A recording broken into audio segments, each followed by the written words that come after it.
Okay, so I wanted to show you a couple things that I learned while doing more research into how the sampling thing works. So what we'll do is we'll start by just choosing an init patch to zero everything out. Mono mode sounds like this. What I'm going to say is, the first thing we're going to do is we're going to automate the unison mode. So one thing I learned was that you have your mono when the paraphonic light's turned off, and you have paraphonic when it's turned on. You can hit 4 notes. You also have unison mode. So if you hit shift and paraphonic blinks now. And that sounds a little bit bigger, right? And we can turn it back off. And if you hold down shift and paraphonic, you get this slider up here. It defaults to, I think, 0.123 semitones is how wide the unison is. What that means is every time you hit the note, it's going to play 4 of the same note, but it's going to detune those 4 notes by 0.123 semitones from each other. So what you can do is you can zero that out, and the lowest it goes is 001. It sounds almost like an electric guitar, or you can go really big with it. And it's actually like a chord at that point, because I had it like 0.7 semitones, 7 point something semitones wide. So the reason I point this out, one, that's just cool, but 2, if we zero it down, what you can do is you can assign to this by doing hold down assign and then hit paraphonic. And now when we go to, I'm going to use pressure, assign 1, unison spread is the destination. So we'll make that 100 because I zeroed out the unison spread anyway. So now, and if we pressure it, it's badass. And so you got a ton of expression in there now. The other thing that you can do is the keyboard ARP. So if we do like, I'm just gonna come over here. So we're just gonna sweep across the 2 octaves.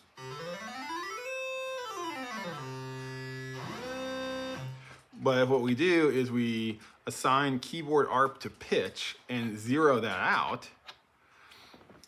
Really what's happening here is every time we change keys, we're changing the pitch, but what we're saying is take the key and go the other direction 100% with it. Now, if we do the sweep, there's still some variation in the pitch there, but it's microtonal, right? So the difference between C and D is very low. Why does that matter? Well, because if we change our type to a sample, so let's just say we're just gonna do plain old sample. You hit shift and then roll the type to get into the sample library. I'm gonna choose like a loop. So we'll do, there's one called disco loop. Okay, so in sample mode, the wave knob, I'm just gonna choose something to get out of that. So the wave knob is the start point. So if I'm just gonna hold this down,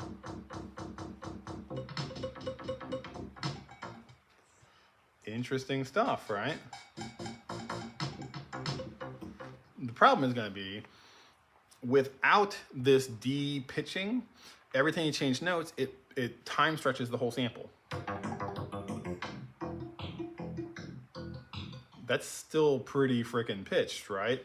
But if we come in here and we turn off what we had done, now,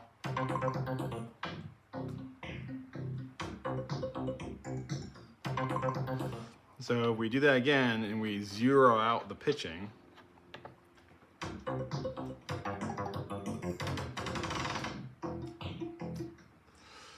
we at least, I just completely moved away from that entire thing I was working on.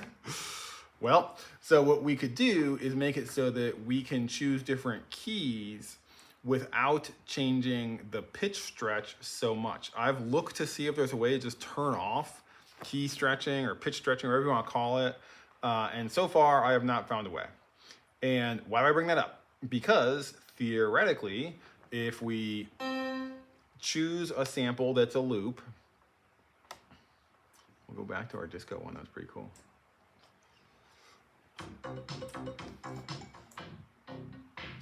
And so we'll come back to, we'll microtonally change the keyboard. I'll turn off key snapping.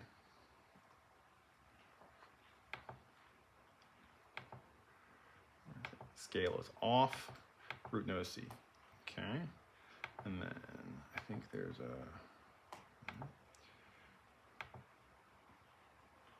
I think for preset maybe there's one that's scales global. Okay, so so again, wave is the start. So the other thing we can do now is we can assign keyboard ARP to wave, and we can mess around with this. I'm going to put it at 100% first.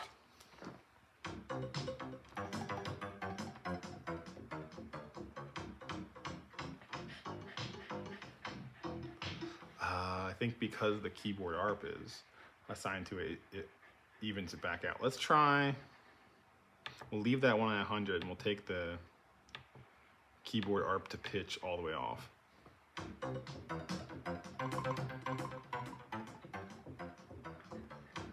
Yeah, so that works. So basically now, if we hit middle C, you can hear the first sound that comes on as a bass note.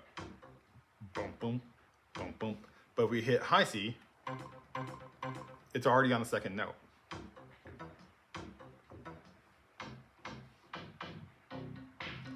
Anything below middle C is basically just D-pitched. So if we just take this, so now this is middle C, this is high C, this is one more. Okay, why do I mention that? Because what we have now is wave is the start position, the key is also the start position because we've taken the key and assigned it to wave. It's not snapped, but it's the start position. Timbre is the length that we're willing to play of the sample. So you actually can go deep into negative on that and play it in reverse.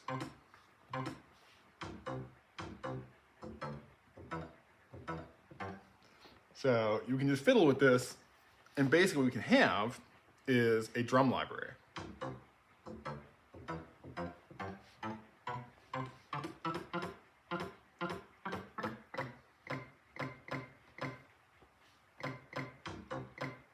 Yeah, so we can make this real short. Okay, so we kind of got is on a C and an A.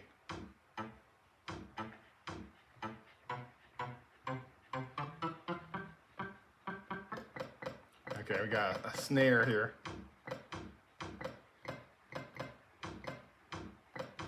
So, why do I bring this up? So, yeah, so what we'll do is we'll go to our sequencer.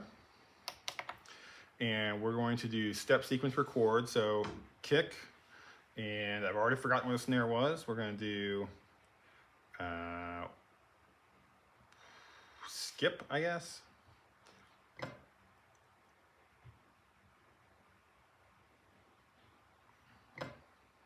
I've already fucked this up. We're on step 6. So it was like a snare was over here somewhere.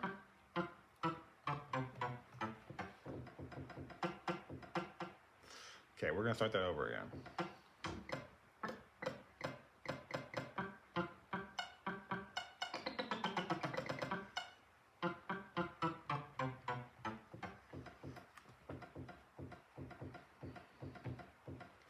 Okay, we're gonna use that. So we're gonna do record, and we're gonna do kick, hat, snare, hat, kick, hat, snare, hat, kick, hat, snare, hat, kick, hat, snare, hat. Okay, so now if we hit play, girls, let's slow this down. Okay, sounds pretty terrible.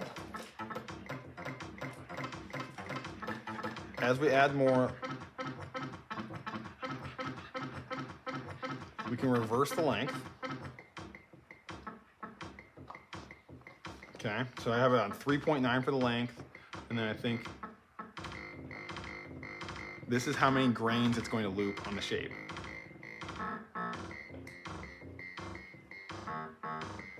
Okay, so you kind of got a pretty weird rhythm going. Why bring this up? Well, because one thing we can do is we can assign the cycling envelope to wave as well. So let's do that. We're gonna say 100%.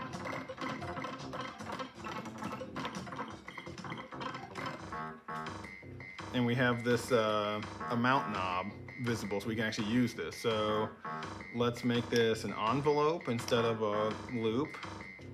And we're gonna make the just kind of a traditional shape, right? So that's going from 0 to 5%.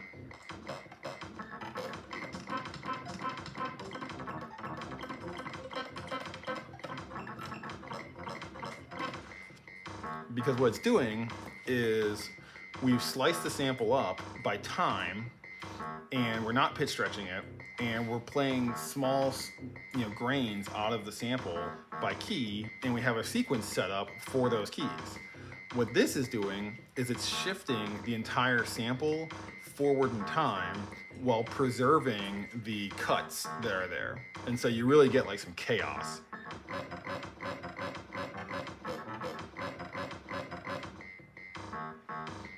So what can we do with that? Well, one thing we can do is we can turn on paraphonic mode. And now they can play over each other. Well, the other thing we can do is we can turn on unison mode.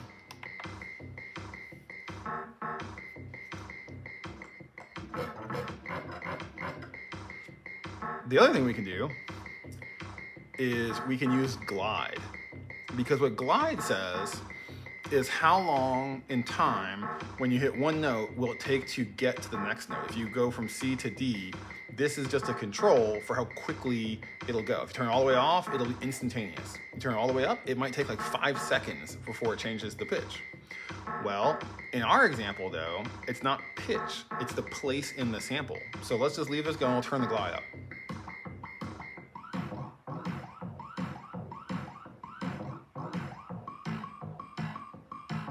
At some point, you'll cross the threshold where it doesn't do anything anymore. It's 5.2 seconds right now.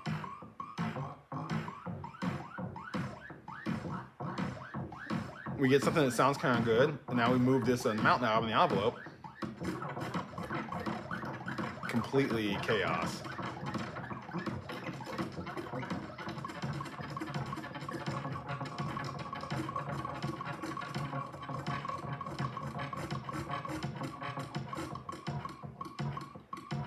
This is at 4% now. Okay, what else could we do? Well, because we have unison mode on right now, we can also make it so that, for instance, the LFO adjusts the unison. So if we come down to LFO to unison, we'll set to 100%. And then what we can do is we can go square mode. So basically what's happening is it's 100% on, it's 100% off for the unison spread. And then we can just sync this up at a regular interval.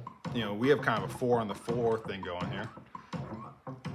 And so basically now what it's saying is for the kick, go totally wide. For the hi-hat, go back to narrow.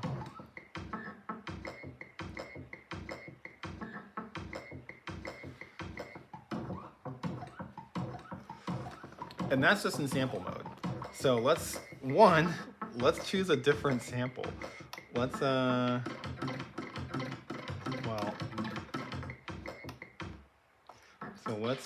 think there's a piano loop in here somewhere.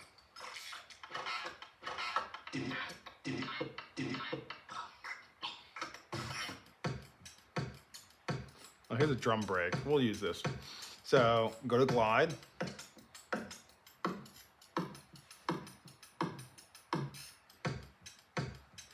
We'll mount this up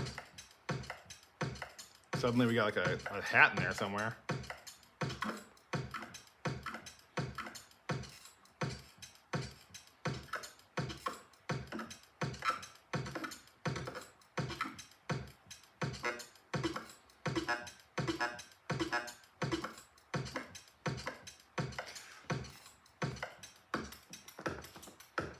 I will tell you, the more glide you use, the less bass you'll have. So the other thing we can do now is we can actually use the LFO to move this knob. And what we'll do is we'll do a sine 2, and it's already at a mount. And so now we'll just go to LFO to a mount, and I'll make it negative 100%.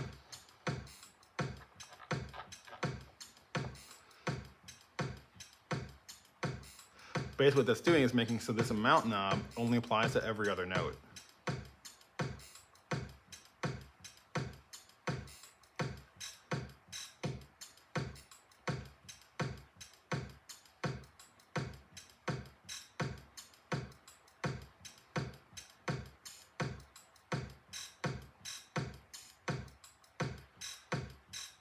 Okay, what else can we do? Well, one, we can try a different synthesis type now, right? We can go to, I can't remember how to get the fuck out. There you go.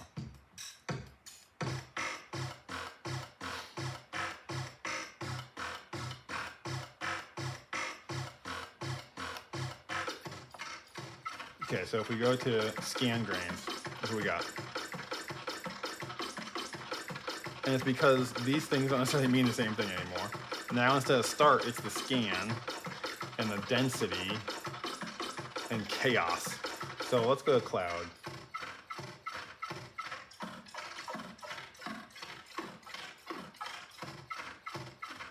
This is cloud. So start's still the same, but now density is timbre.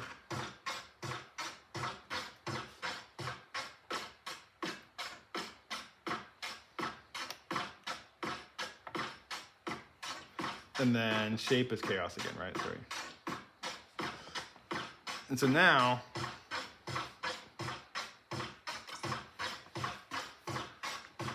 we can just pepper this up.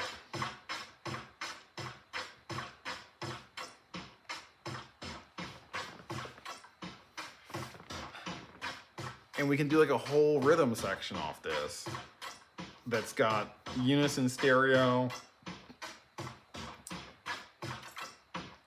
all this chaos involved with it. You can get, obviously, as complex of a thing as you want going. If you don't want the unison thing, you can actually make this so that you have like a kick and a snare on the same note kind of thing.